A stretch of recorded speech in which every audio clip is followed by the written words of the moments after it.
hear a lot of critical remarks about the situation in Bosnia-Herzegovina all the time, especially when you talk with people from Bosnia-Herzegovina themselves. People here already have a lot of complaints about the situation in the country, and I'm sure that 99% of those complaints are totally valid. But I guess it's also fair to sometimes remind people that there are also many achievements in this country, and maybe one that people should mention more often is the security situation. There are not that many, maybe there is not a single post-conflict country as peaceful as Bosnia-Herzegovina in the world. There is still an international military presence at Budimir, near the airport of Sarajevo, but everybody pretty much agrees on this military presence to be now a symbolic presence. Compare that to the military presence in Kosovo, where it certainly is not a symbolic presence only, but pretty much needed to guarantee the safety of minorities in several parts of the country, despite some progress we've seen in Kosovo recently. So that is something that people in Bosnia-Herzegovina should always be proud of, that they moved a far way there when it comes to security situation, and also when it comes to a lively democratic culture in the country. If you consider that it is a young democracy, all in all, it is in many ways working.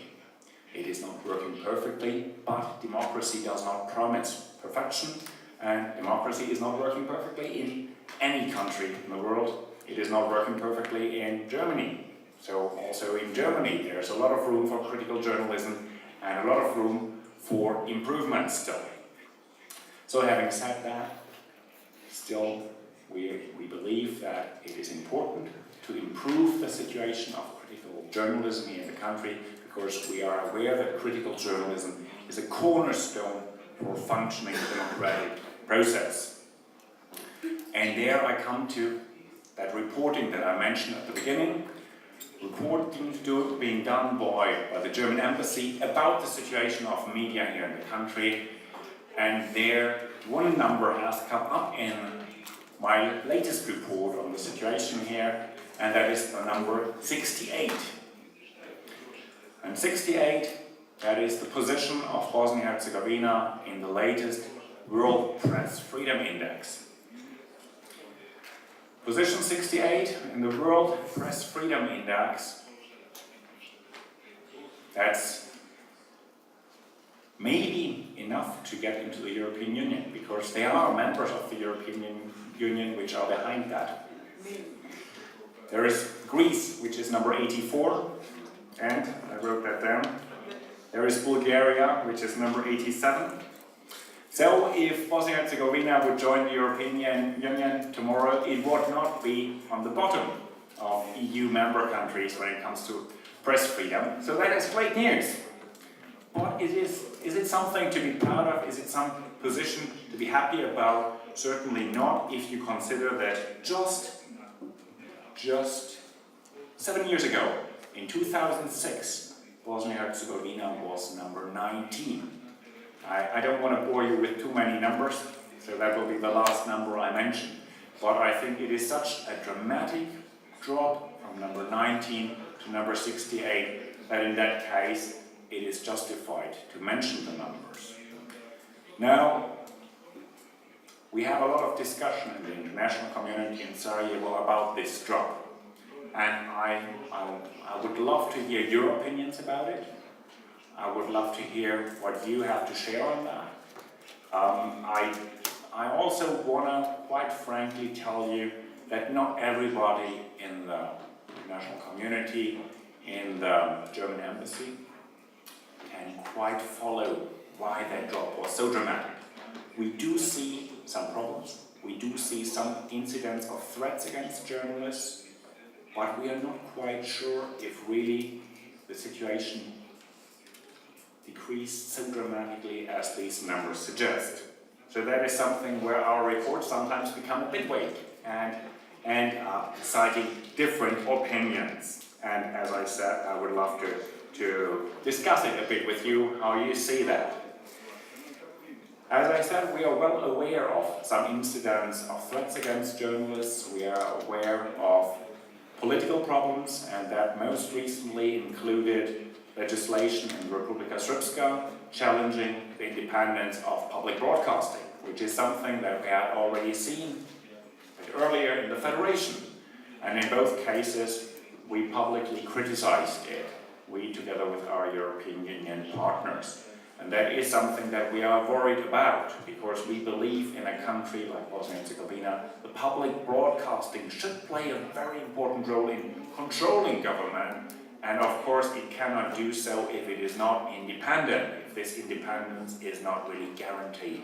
And independence also includes independent funding, which has been especially threatened now recently in the Republika Srpska. So that is something that we criticize publicly and that I want to outline here as a major problem. When it comes to the situation of private media, we also hear of a lot of pressure on journalists. However, that's also something I would love to discuss with you.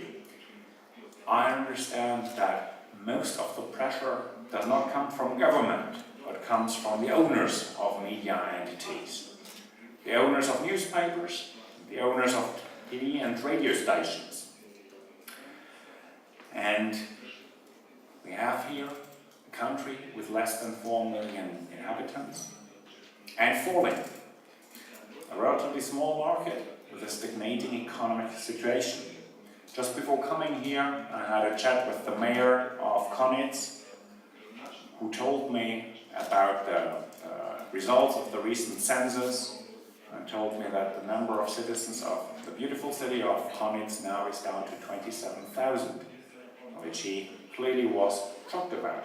It was clearly less still than he had hoped for and imagined. Anybody knew that the numbers had been dropping over the last 2 decades, but in some parts of the country they have dropped more than anybody was willing to believe in the political area. So with a population of that size and an economic stagnation, of course it is difficult for all those newspapers that we see here at newsstands to be profitable. That's a euphemism. It is not only difficult, it is impossible. And probably from the daily newspapers here in the country, there is one newspaper where we know that it's making a profit, but pretty much that's the only one, according to our estimates. And if most newspapers are not making profits, but still they are getting published every day, then their owners must have a different reason to publish them, a different motivation. They have some agenda, often a political agenda. And that, of course, then translates into pressure on journalists, that the owners who want to follow a certain agenda want reporting according to that agenda. And now that's the question I would love to hear also your opinion about. Is that really something that threatens press freedom? Because it is something that you see also in countries like Germany.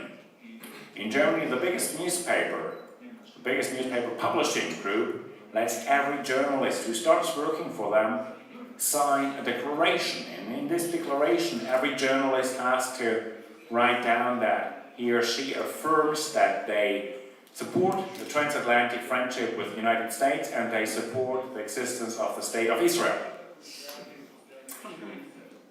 Do we see that as a threat to press freedom? Maybe. At least it's not a threat from government, and at least it could be argued as long as there are many different owners of different media outlets with different opinions and different agendas, it will still guarantee diversity at the newsstand. But it certainly becomes a huge problem when there are regional or national private monopolies, or even situations that are close to a monopoly. So, the biggest threats to journalistic independence here in the country, often the pressure from the owners, and just as important, the pressure from the market. A shrinking market in a time when worldwide newspaper readership is falling. And that's something to also probably philosophize a lot more, what that really means for a democratic society. The problems, the challenges for newspapers you discuss here in the country, you should always discuss in a global context, and that global context is a context in which you see in almost every single American or German city that there is just one newspaper surviving. There are I think in Germany we have kind of 3 or 4 cities still with more than one daily newspaper of quality being published. There is all the new competition from blogs, of course, from the internet, electronic media. There is, in the sector of television, there is a competition from public broadcasting, which often gets funding not directly from advertisement, but other means of funding. And there is less and less willingness of consumers to pay for media, especially for quality media. And when it comes to all this situation, in the end, we can talk as long as we want about good quality journalism, but it means more than just ethical journalism, it also means attractive journalism. And it doesn't help anybody if the journalism is up to the highest standards of ethics, but it doesn't find any readers. So this difficulty of still being attractive to the readers, that will be the biggest challenge in your future professional careers. And sometimes that will mean that you have to be not so nice to embassies in your coverage, and that's good. So whenever you get criticized then for having some nasty commentary on some embassy activity, be it German or not, or from some other country, you can always quote me. That is part of your job, and as long as your readers like it, and as long as you follow ethical standards, which you have discussed already a lot during this week, then there is nothing wrong with critical reporting, quite to the contrary. So far my opening remarks, and now I would love to hear your questions and your comments on the situation.